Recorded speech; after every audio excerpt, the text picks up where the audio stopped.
Hey guys, today you guys are going to start working on your PBL or PRBL plan suggestions for English 1. If you go to Haiku, under the PBL, English 1 PBL suggestions, PRBL, I have created a list of the groups and the standards that each group is responsible for. So if you're sitting at a table with 4 people, I've split you up into pairs. If you're at a group with 3, then the 3 of you guys will be a group.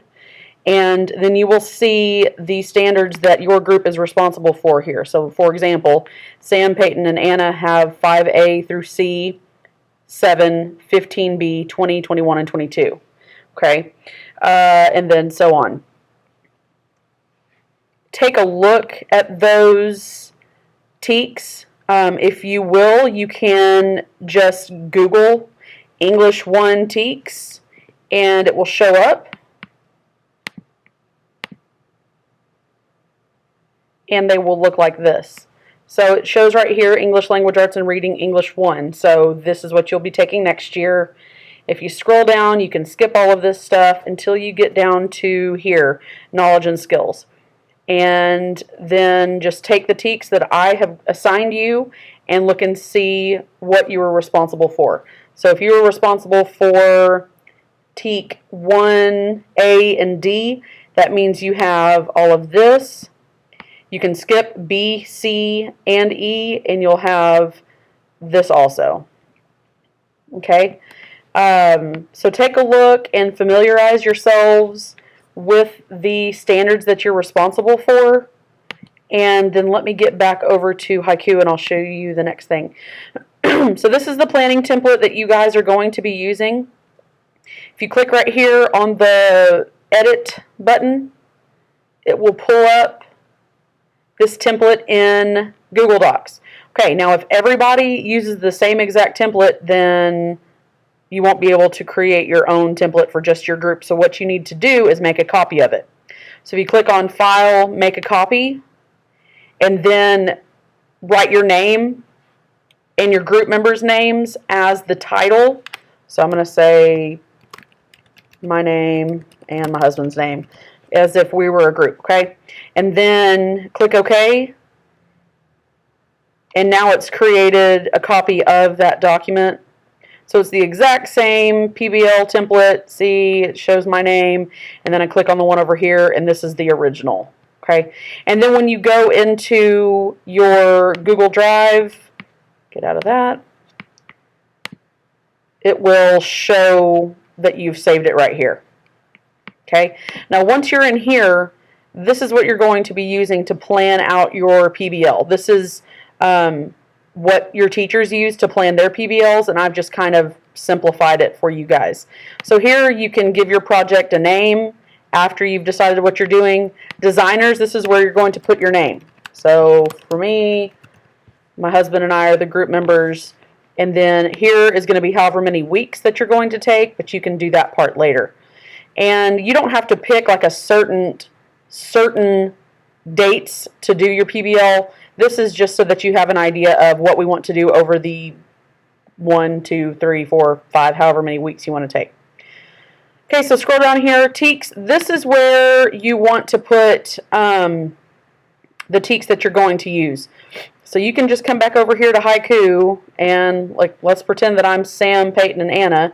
I can highlight there, copy, go back over to my template, and I can paste in the standards that I have. That way you can keep up with them. Don't worry about process and content. That's more of something your teachers need to know. So I'm going to take that off so you don't have to worry about it anymore.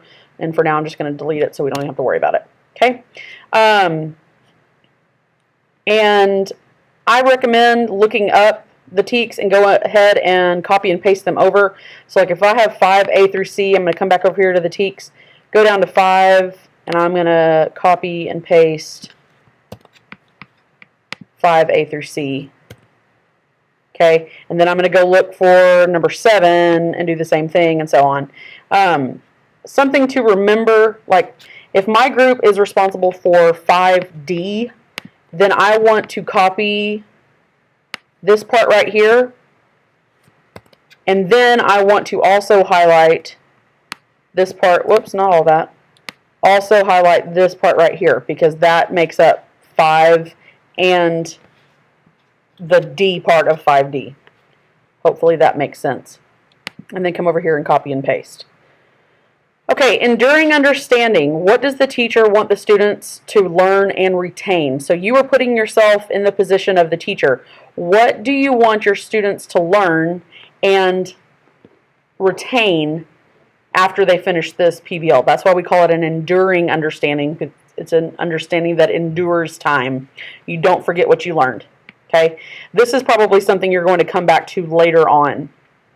So project idea, you can come back to the summary. Driving questions, this is the question that you want to ask at the beginning of the PBL, and by the end of the PBL, you have an answer to it. STEM connections. Okay, here's where you're going to work in the literature that you're going to be choosing. So let's say that my group is going to be responsible for poetry. So here's where I'm going to figure out which poems I want to use, which poems are we going to read. If my group is responsible for dramas, which play are we going to read? If my group has fiction, which novel and short stories are we going to read, etc. Okay, and then STEM connections. STEM, of course, stands for science, technology, engineering, and math. Okay, so which connections can you make? So these are things that happen in your literature, or maybe you're creating an app for the character, or you're creating some kind of invention. For example, in 7th and 9th grade right now, they are reading a novel where a lot of natural disasters are happening, and they are creating an invention that helps those characters survive. So that would be like an engineering and science and math and technology too connection. Your culminating project. So what do you want when they're done with this project? What are they going to be presenting? What physical thing? It can be digital or something physical that they're creating. Okay, pre-assessment and post-assessment. So before we start PBLs, we need to know where are the students to begin with. So maybe they already know a lot of literary element vocabulary, so I don't have to go over that part, and I can go straight into figuring out what the mood and tone is when we're reading a novel instead of starting there. Maybe one class is that way, but another class isn't. So are you going to give a quiz? Are you going to do something in your entry launch to do some pre-assessment? Are you going to use a previously written essay to figure out what part of the writing process your students already know? What are you going to use so that you already know what your students know, so that you don't have to reteach that part? And then post-assessment, at the end of your PBL, how are you going to assess what your students have learned? So you could give a test. It could be the project. It could be the presentation. What are you going to do to determine what your students have learned? And then your entry launch. This is something fun, engaging. How are you going to capture the interest of your students? What are you going to do to get them excited about your PBL? And then every PBL plan, so each group is going to be incorporating some part of the expository writing process. So what prompt, what are you going to have your students explain, and what format are you doing that in? Are they going to write an essay? Are they writing a paragraph? Are they writing a short answer response? Are you going to do a haiku discussion? Are you going to have them write a letter, write an email? How are you going to do that? And then the presentation. For example, like we did the poetry slam, so that was our presentation. Or you guys did the multimedia presentation when we finished up the Random Act of Kindness project. We have done the debate. So you have different formats for the presentation. Every presentation doesn't have to be create a Google Slides presentation and then talk in front of the class. You could create a children's book, and then your presentation is reading it to the third graders. Okay, be creative here. And that is really all of the PBL template. So what you need to start with is your TEKS. What are you responsible for teaching? What are your students responsible for learning? And then go from there. So kind of get started on this. Familiarize yourself with the TEKS. I know, I'm sorry that I'm not here for the day that you probably will have the most questions, but do the best that you can. I will have my computer with me. I'll be across the road at the university, so if you have any questions, you can email me, and I'll get back to you as soon as I can. And be good for the sub.